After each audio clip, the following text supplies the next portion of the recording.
Last week, like recently, most people have been using bow, but staff is still like really good. Holy strike hits for a lot. Yeah, I mean we'll get into all the weapon stuff. Oh yeah, everyone's here now. It looks like. Well, Does appear that way. We'll start with the build.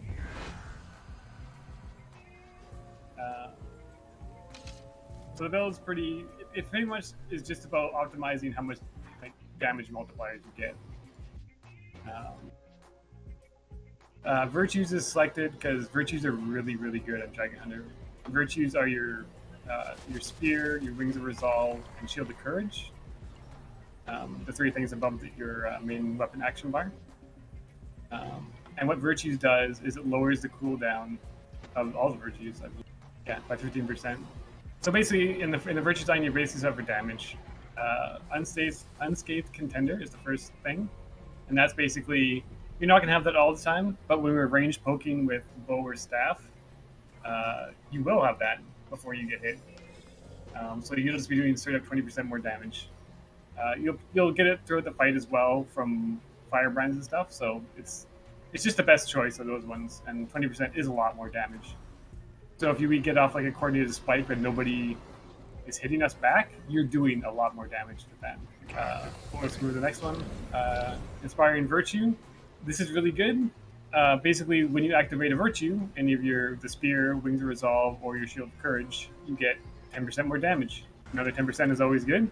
Usually, I would use it in a fight. At the beginning of a fight, it comes in handy using either Wings of Resolve to position yourself, or Shield of Courage to absorb the initial like push or bomb when you go into melee. The one reason I wouldn't use it right away with your spear is because if your spear is on cooldown, you don't get your burning procs, and burning actually like will contribute to another damage multiplier later on in the build. So you want people to burn. You don't want to have your burning passive on cooldown at the beginning of the fight. The last one is this makes your Shield of Courage. It breaks stuns and gives you stability. The stability is really big. This is something you want because you'll oftentimes you'll get CC'd or something and you won't immediately have a break, and this is your only break you get on this build is your Shield of Courage.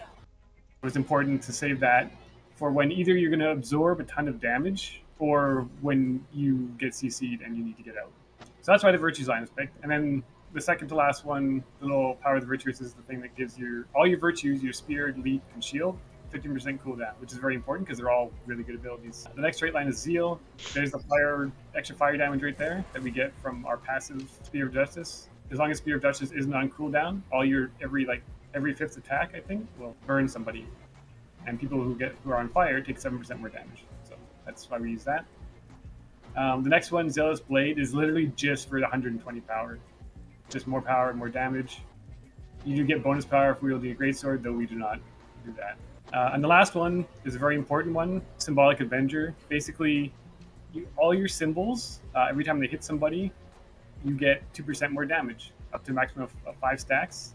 And it lasts for 15 seconds. So this is always going to be up in a fight, 100% of the time. Any symbol you do, like the staff, Scepter Tuesday, your symbol there, if you just hit 5 people with those, and I believe you get 10% damage for 15 seconds, which is a long time and a good chunk of damage. Moving on to Dragonhunter skills, they're all pretty self-explanatory. First one is just reduce trap cooldowns. Traps are really good. Having shorter cooldowns is really good. 20 seconds and 24 seconds on the 2 main traps are pretty low cooldowns. You can often use them in any prolonged fight, like 2 to 3 or 4 times depending on the length of the fight. So that's why we take that. The second one is just more damage, another damage multiplier. Basically, if anyone is crippled, we do 10% more damage to them. There's usually lots of cripples flying around by other classes, not us, but other classes. So another 10% more damage is always good. And the final Dragonhunter trait is Heavy Light, which is good. Basically, another damage multiplier. If somebody is getting pulled or is stunned or floated or anything, we do 15% more damage to them. It also, I believe, when we disable foes, we get stability for that. So if you're using the bow and you use your Baby Gates number 5 and somebody gets like knocked down from that, we get 3-second instability for free. So that about covers the traits. Does anyone have any questions about the traits? A few things to cover on minors, just so people are aware, because minors are a pretty big deal. Oh yeah, okay. So virtues has a great thing. We'll go back up to that. That's the line for the small traits. It's what you get. You do more damage for boons on you. So when you have a big line of every boon in the game, you get 1% more damage for each one. So the other one, you gain resolution when you activate a virtue, and resolution lasts longer. Resolution is always good, but Guardians of Walking ways to get it. Reduce condition damage. We have gain condition damage based on your vitality. This doesn't matter for this build in particular, so we'll just move along. Zealot's resolution is you just get a symbol when you struck, I guess. And symbols are always good because symbols give you more damage, which is just a passive effect. Symbolic exposure. Your symbols inflict vulnerability on people. This is really good. The more people sign your symbols, the more damage they'll take from everything, really, including the other trait that just straight up increases your damage. Then the third one in Zeal, symbolic power. You just damage of all your symbols is increased by 30%. Your symbol, basically, you want people to sign your symbols because your symbols are going to wreck. So the first one is just in the Dragonhunter, the Spear of Justice. We'll go over those after this actually. So you get Spear of Justice instead of your regular passive for Guardian. So Defender's Dogma it's more of a condition thing. Blocking attacks causes your Justice to reach its maximum charge. That's basically your burn proc. So if you block an attack, you'll instantly get another burn proc. And of course, burning people is great because we get 7% more damage than anyone on fire. The last one, deal bonus strike damage based on your distance to the enemy. So if you're really far away for poking range, you just get 15% more damage. All these damage multipliers stack up for well, now I'm gonna go over the 3 virtues, which are the Guardian specific thing. I think they default to F1, 2, and 3, which is Spear of Justice, Wings of Resolve, Shield of Courage. So Spear of Justice, great for picking off people who are out of position. Again, I wouldn't use it at the start of a fight, unless you're absolutely sure someone is way out of position and you can just pull them into us and we can kill them. Because you want to get your burning procs off a bit, so you're doing a bit more damage. Usually, if we're into a fight and we're moving around and you see somebody, if you ever see anyone out of position or with no stability, go for it. Because killing them is more important than a few extra bits of damage on fire. The bad thing about Spear of Justice is it has a hidden cooldown of the pull. So you can throw your spear, and then you'll see it goes on a 16-second cooldown. When it hits somebody, you'll have to hit the button again. If you hit somebody with it, it'll make a line, and then you hit your button again, and if they don't have stability, it'll pull them back to you. This tether can be broken if they run out of range. I think that's the only way it can be broken. Otherwise, it lasts for a certain amount of time. 6 seconds. It lasts for 6 seconds. And again, the bad thing is the cooldown for the spear is on a lower cooldown than the cooldown of the pull. You'll throw your spear and you pull somebody, and then 15 seconds later, your spear will be back up. But you can spear somebody, and the pull will be on a 20-second more cooldown, so you won't be able to pull, which can be annoying when you're just trying to pull somebody off a wall or pick somebody off, and you're not sure if it's on cooldown or not. It's also unblockable, the spear, so it'll go through any reflex or projectile hit and hit the target. It also reveals the target as long as they're hit by the spear. So if you hit like a thief or something, or somebody that can stealth, they won't be able to stealth for 6 seconds unless they have a way to remove reveal. Next virtue, Wings of Resolve. Very, very good. So it removes Immobilization, which is great. It does a huge heal for literally no investment in healing power. If you look at it, almost 4,000 heal for using that. And it is your best mobility tool that you got. You can either use it if you're running into a bomb and you want to get in there and we're not being pressured, then you can just leap in and then get your traps down and start the rotation of your skills. It's on a pretty low cooldown, like 20 seconds or so, 25 seconds. It also removes conditions when you land. Unfortunately, all this effect only takes effect when you land. So if you get interrupted mid-air by something, you're not going to get your heal or your condition removal. And you're not evading when you're leaping as well. So it can be hit like that. But that heal, when you land, that heals everyone in the area around you. So you can heal 5 allies for 4,000 when you land with that, which can be significant. But its main thing is to either get into or out of bad situations. The last one, Shield of Courage, another amazing skill. So basically, when you activate this, it's going to break any stun. This is your only stun break, by the way. This is the only one you got running default build. Gives you protection, breaks stuns, will give you 3 stacks of stability, and resolution. It lasts for 3 seconds and will block everything in front of you. All attacks, all range attacks, 3 seconds will get blocked by this. It'll also block like melee attacks as well if they're not on top of you. As long as you're towards where they're coming from, it will block the attack if it can be blocked. Sometimes if you're in a circle and something, it won't block that, but sometimes it will. I'm not sure if you have to be a certain spot in the circle if you're in like a circle of damage. But it generally, I use it like it generally blocks everything for that 3 seconds as long as you're not getting hit in the back. I use this a lot if we're going in and you know that it's going to be hot. Like if we're going in, you would throw out your damage, and then you would, as you're going in, after you throw down like a symbol, and you're going right into their ball, then you could pop that, and then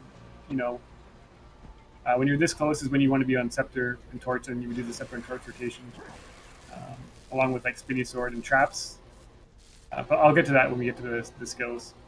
But basically, it's really good to keep you alive. Makes you a lot tankier than you should be. It's really, really good. And it gives you stability and breaks stun. So it's just all the virtues are great for Dragonhunter. We'll do weapons next, I guess. So we'll start with the staff. Staff auto attack isn't used too much, but it's actually like it'll hit just as hard as bow auto attack will. It's not very consistent, and the projectiles are slow, so you won't really be auto attacking a ton. But it does have long range, and some of them explode, so you can hit multiple people with. Yeah, the last one explodes and you can hit up to 5 people. You can if there's a couple downs and you've literally blown everything else and you can't weapon swap, you can poke them with the staff one. The next one, Holy Strike. It's like your orbital cannon, pretty much. You cast it and then it takes half a second to come down, I think. So this can actually do a lot of damage if you're empowered, have your Aegis up, and they're at max range. The staff and bow are the longest range of weapons. So if we're poking at somebody from a long distance, then staff or bow are what you want. Staff 3 symbol is really, really good. And basically your rotation for staff for poking would be, if we have time, you could empower. But for straight up damage, you want to put your symbol down and then immediately followed by number 2. Because your symbol will increase your damage when it hits people, so you'll immediately get that 10% damage if you're hitting multiple people. And then 2 comes down to blast them in that spot afterwards. Basically, 3-2 on the staff is what I always use to start the damage for that. Empower is, lets you guys know what Empower does on the staff, but it gives you might and heals as well.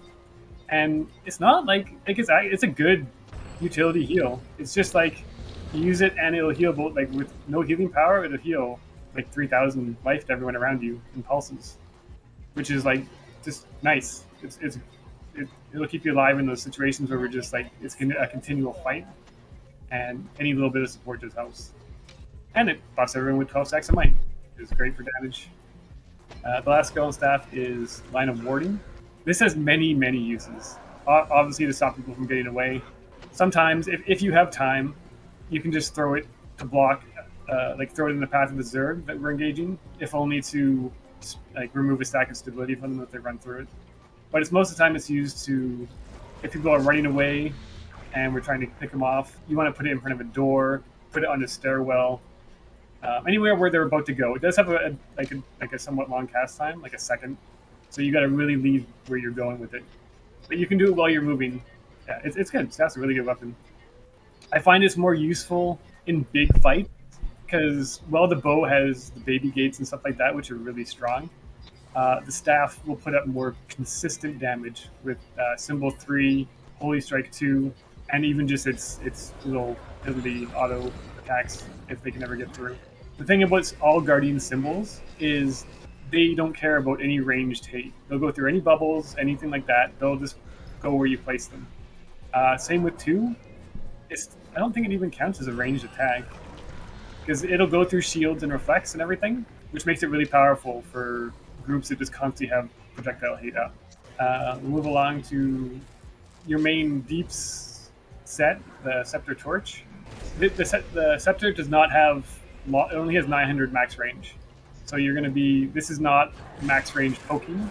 This is like, we're going in on them, and now we're switching to our set that does the most damage we can possibly do in the quickest amount of time.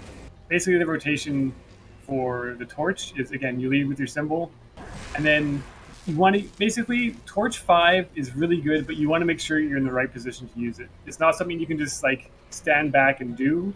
You got to be, this is like a melee, this is basically a melee attack in a line. The best way I find to use it is basically there's a blob, like say Manito's the blob. I would cast a symbol on it, and then I would go in and be to this, like just to the side. You don't want to be on top of them. You want to be on the side looking into them, and then kind of hit them. It's also incredibly good for cleaving downs. If there's a group of downs, it'll just hit all of them for like up to like 6,000, 7,000 damage. Once you got those two things done, if you ever see somebody, these are skills you don't really have to. You can basically switch to auto attacking at that point. 4 on it will basically light you on fire. 4 in the torch, and you'll do a bit of burning damage around you. It's not going to be much, but if you hit 4 again after you're on fire, you'll throw the fire, and this thing will miss 90% of the time unless you're on top of somebody. But when you hit with this, when you hit with the thrown flame, it'll chunk people. We're talking like, if you're buffed, we're talking like 10k hits, single target. So if somebody's running, or someone's out of position, and you have time, you can hit like Scepter 3, which is a 2-second immo, and then chunk them with your fire throw for a good chunk of damage. Again, the Scepter Torch is your going in weapon set. This is not really a ranged weapon set, although if you've used your main skills on the staff and we're still at range, switching to it and just moving just ahead just to try and poke a bit with the symbol is not a bad option, because the symbol is only on like a 9-second cooldown or 10-second cooldown, so it can be used a lot on the Scepter. Scepter 2 is your main damage thing on the Scepter, your main damage skill, followed by 5 when you're in position to use it. The Immobilization is good. If nobody has resistance, you can immobilize them to stop them from running and just keep them in a bomb. It's almost an instant cast, half second. It's pretty quick.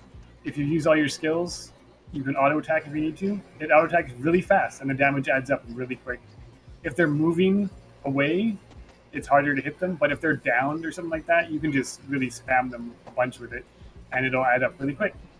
It's easier for finishing downs, or if somebody's immobilized, attacks fast. It's not terrible damage. Well, I guess one last thing about number 5, Cleansing Flames. It will remove conditions per tick on your allies if they're in the fire.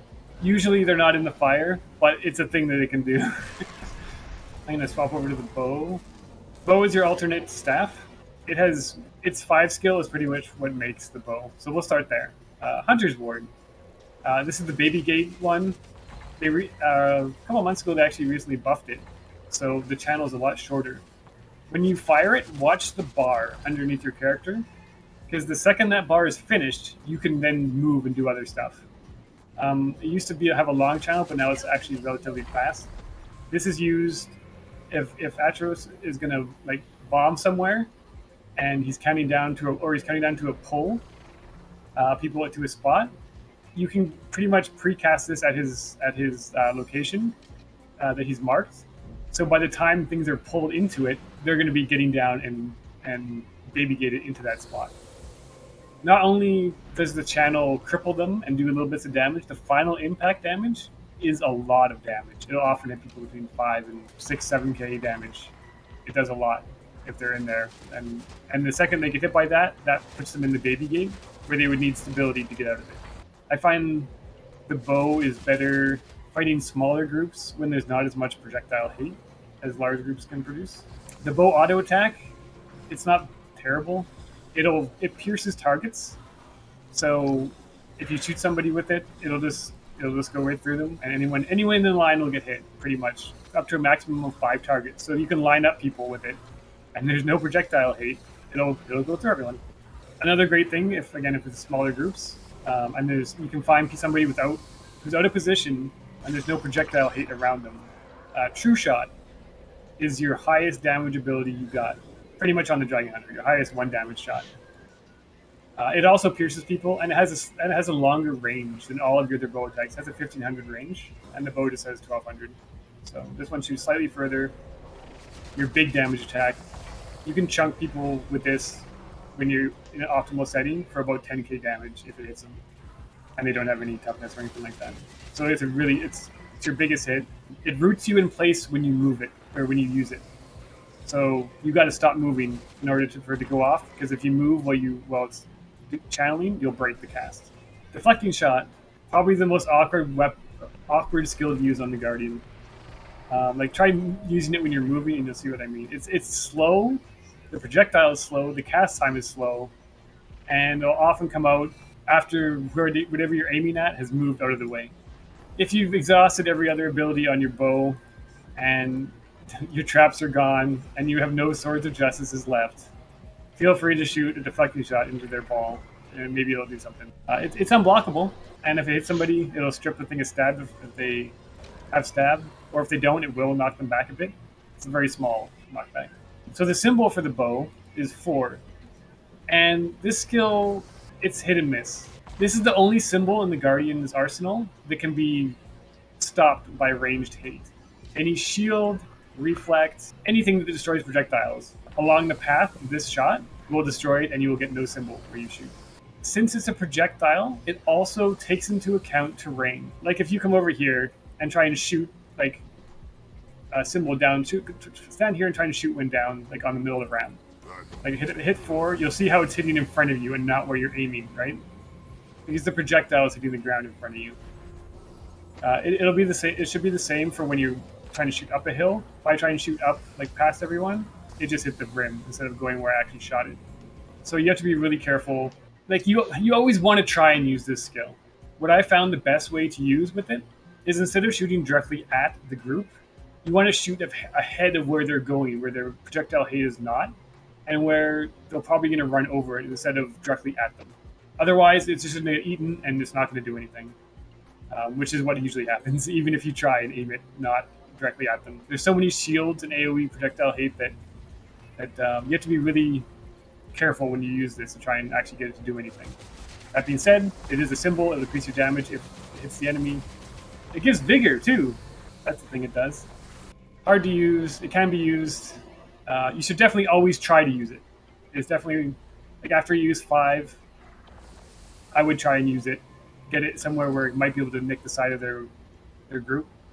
It can also be used on walls for when we're doing wall pulls. Just fire it up there first, and then baby gate on the pull itself. If we get them right to the edge of the pull with the pull, you can then actually longbow to them with true shot, and it'll probably pierce them if there's multiple there for really big damage. The main skill on this weapon is the Hunter's Ward, skill 5. It's the biggest AoE pressure that we got from a single skill that the Guardian has, or the Dragonhunter has in his arsenal, as far as I'm concerned. And it's the reason to bring the bow. We'll now move on to the skills. Your heal is Shelter, best heal Guardian has in group fights, hands down. It blocks everything for 2 seconds from every angle. Only unblockable attacks will hit you during this. So it's really, really good. I often use it if I find myself in the middle of damage, which I often do. And if I don't have Wings of Resolve to get out, which would be your leap, just use it and walk out, hopefully, as long as you don't get stunned or anything beforehand. You can also use it if you're desperate to like get through back to a group or something like that. You can use it preemptively to run through damage for 2 seconds. It'll block everything that can be blocked. So we're going to talk about the traps now, and I don't think they have a timer for how long they stay down on the ground. 5 minutes, I believe. Is it 5 minutes? Okay. It's a really long time. There's a change now, and we'll talk about that in a bit. Oh, yeah, how you can't switch off them and back. Yeah, anyway, We'll talk about that. So we'll talk about Test of Faith. This is like your big chunky trap. This is the trap where you'll be running around on your mount in the open world, and you'll hit some Dragonhunter's traps, and you'll all suddenly be demounted because the trap crits you for like 9,000 damage. Basically, it makes a circle of like kind of barb stuff. Everyone kind of knows what it is. It's a big circle, and if any enemies moving through that circle will take damage. If they stand in the middle of it, they're not taking any damage. If they're standing outside of it, they're not taking any damage. It only damages them if they cross back and forth through it. I think it can hit a maximum, is it 12 targets? or number of hits 10. It can hit 10 times. This is the trap you put down, and basically you want their Zerg to run through this trap. I mean, you want the enemies to run through any traps you put down. That's how this one works. Basically, big, high damage, 10 hits. I guess when it triggers, it slows and cripples people too when they pass through, which is nice. Enemies are crippled, we do more damage to them. One thing to note about traps, if you're mounted and your traps go off, they're not going to do anything because it depends on your stats. And when you're mounted, all your stats are garbage. They'll do tiny hits when you're mounted if they go off. It also gives you protection for 2 seconds when you cast it. Not too relevant in our Zerg ball play, but you still get it. The next trap is Procession of Blades. This trap will hit a lot of people, especially if they are stuck in it.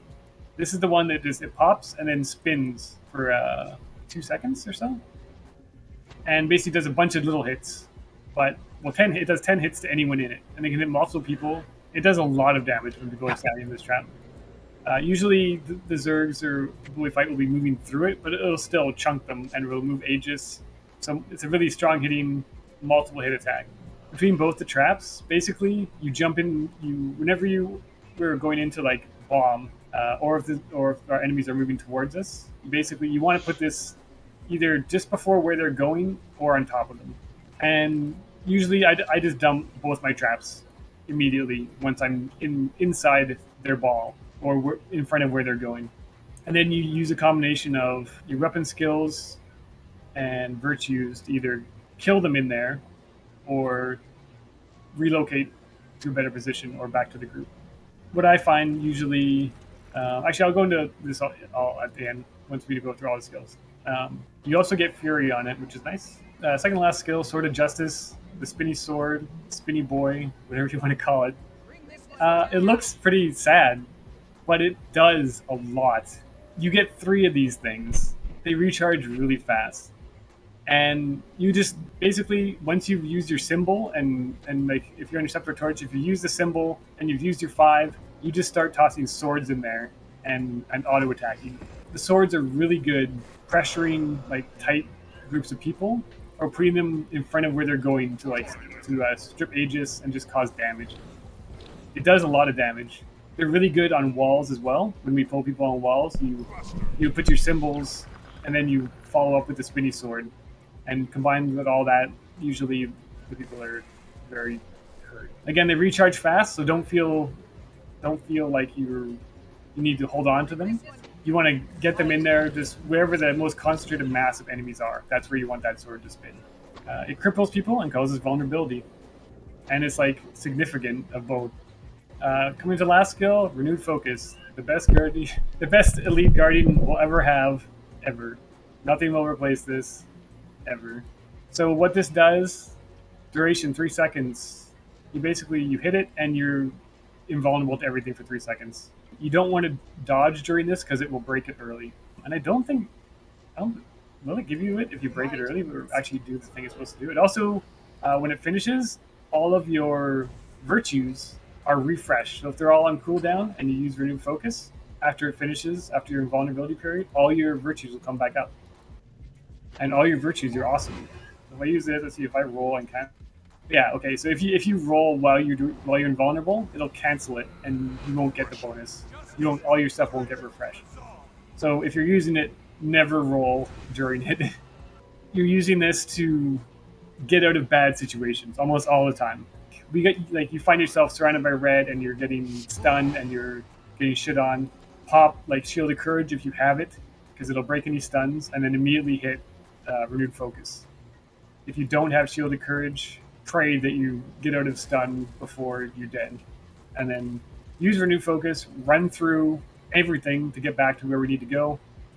You can couple this, you can chain stuff together with this. You can use your Shield of Courage to block a bunch of stuff, followed by your heal to block everything else, and then use Renewed Focus for invulnerability. So you have lots of tools to to get out of bad situations with the Dragonhunter.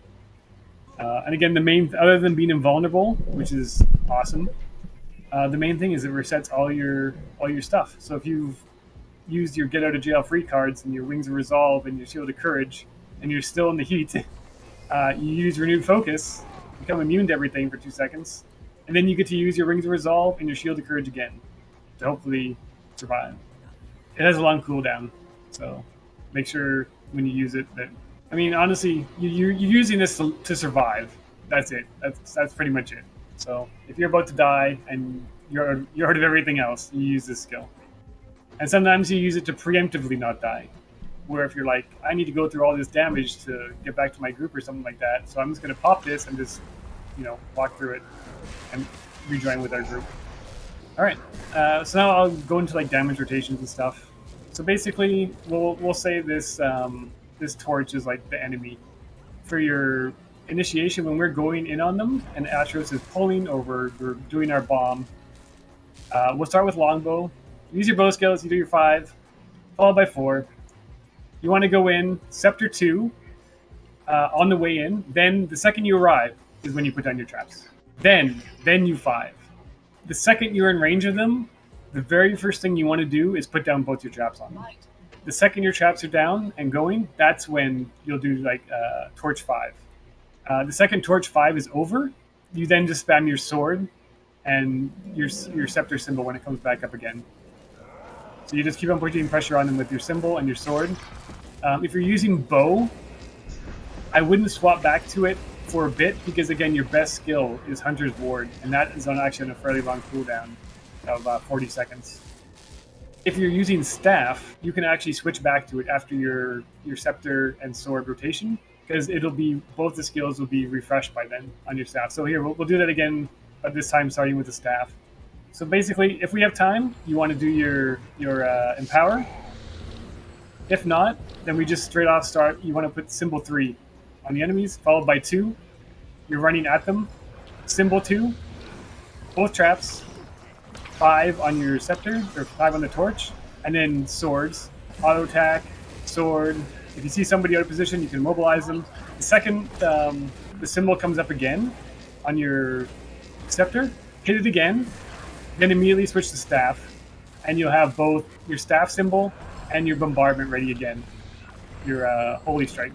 And then when you're back on staff, the first thing you do is cast staff 3, staff 2. Your swords will be back, so you start throwing those in again.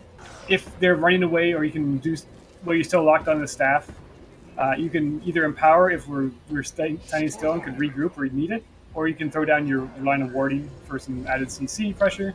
And then by that time, your traps are back. So you would switch back to your melee set with Scepter Torch. You want to use your traps on cooldown as long as we're next to them, engaging them. You put down your traps, then you hit 2 on your Scepter, 5 on your Torch, Spinny Sword, and then probably like some auto attacks and Spinny Sword again. Mobilize someone with Scepter 3 if you can. Scepter 4, again, is for a single target, someone who's really close to you because it won't do anyone at range. The Torch 4. And then you would just do it again. Switch back to staff after all that's done. Put down your symbol, put down your Holy Strike. You basically you're spamming circles of death on your enemies between the spinny sword, the traps, and the symbols. That's basically it. And you just aim center of mass. When Atros calls for like a bomb, that's when you want to get in there with your traps. If you're out of position or you're too far away to quite get in there, you can use your leap to get in. Dump both your traps.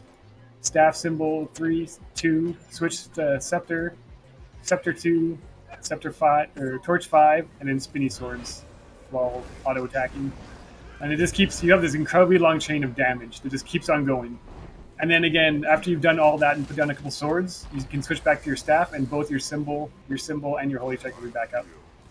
And then you just repeat it again. You just keep on going. The last thing I'd say for if we're running short on people and we're going to be running, if we don't have someone enough to give stab or we need more stab, you basically drop a trap for stability. Both traps have their pros and cons about them. So whatever trap you like the most, you can just keep and drop the other one for stand your ground. Stand your ground is one of the best defensive abilities in the game. If you switch a trap to stand your ground, it's a shout. And you basically, it breaks stuns, which is awesome, and gives you 5 stacks of stability for 6 seconds to you and all of your group members. So when we need stab, and we're pushing in, and Atros calls for like a heavy stab, that's what you would use if you're running that. One last thing, Staff 3 does lots of damage, also gives you swiftness. So if we're getting ready for something, or you just need some more speed, you can cast that. Give yourself swiftness to get out of bad situations. And last but not least, all the Guardian symbols are light fields, and if you blast a light field, it'll cleanse conditions. So, and the only blast we're running on Guardian is Staff 2, which counts as a blast finisher. So the only way we can blast stealth is if you're running Staff and use Staff 2 on the stealth field, it'll blast it. For that extra stealth, that is the only thing we have that will blast stuff. If you're running bow, then you have no access to any blasts. A couple things I'm going to cover in terms of gaps as far as commander stuff goes. Again, we came into this change just last week where if you change something, it kind of despawns. You'll notice if you change a skill or a trait, oftentimes your traps will disappear. So keep that in mind. If you're going to place your traps, you cannot remove them once they're placed unless you want them to disappear. The other thing too is if you are running Longbow but are asked to blast with staff, you can blast with staff and still retain stealth even if you switch back to Longbow. Stealth does retain, but other things may not, such as your boons. So don't expect the Empower to carry over on yourself. Don't expect the swiftness that was just given to you, whatever, right? But stealth will retain. The other thing, I actually highly recommend not dropping a trap for Stand Your Ground. I recommend dropping the Sword of Justice. Purely because for Dragonhunter, a lot of your best stuff comes from the traps, and the Sword of Justice is a lot harder to hit. Hopefully that's a last resort when it comes to it, but you guys, we do sometimes have this thing where we need to bring stability, so don't be picky with your stability. Bring it for the group, drop your Sword of Justice. Sword of Justice is really good range pressure, and it's consistent, but traps are really good. So, one last thing I forgot that I did mention was pre-trapping. So if we're sitting on a bridge and we're looking at a ball, you can put down both your traps, and then you can sit there and we'll watch our cooldowns go on our traps, and then you wait for the enemy to run into your traps when your cooldowns are up, and you immediately put them down again. And like if we're standing in the same spot, you get to effectively double trap, which can do tremendous damage. Probably the biggest spike damage Guardian has access to would be the double trap, a push. These traps already do a ton. So again, the second your traps are triggered, and if your traps are off cooldown, you can place them again, and hopefully they'll be like on top of the enemies. So you can effectively get 4 traps off on them if we have the time for that. So yeah, that pretty much covers everything. One other thing I was thinking of are the wall pulls, which are always incredibly fun. If Atros is going to do a pull on a corner of a wall, you want to be on your staff or longbow first. If you're on your staff, the second he's counting down, and by the time he gets to 2, like he'll be like 3, 2, on 2, put down your symbol from your staff, hit staff 2, hit spinny sword, switch to scepter, hit scepter 2, and that will do like a shit ton of burst. And the second your scepter 2 is done, hit the spinny sword again. And if they get pulled, and we have multiple people hitting them with all that stuff, they will drop almost immediately. So basically, for wall pulls again, you start on your bow or staff. Bow would be Hunter's Ward, or no, for bow you would actually probably shoot your symbol first, and you hope that it hits the right spot on the wall, because it'll get hit like stupid shit because it's a projectile, and come up. It often comes up short of where you aim it. And then you hit Hunter's Ward as they're being pulled, and hopefully they'll be locked there in the baby gates. Switch to your scepter, hit scepter 2, and then follow with the spinny sword. And that would be ideal burst for walls.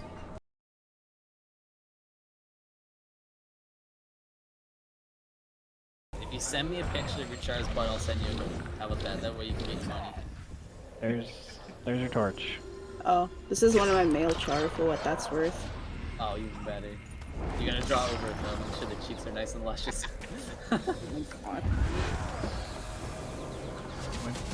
Alright, well, you haven't started recording, right? So you don't have to have that in the recording. Good.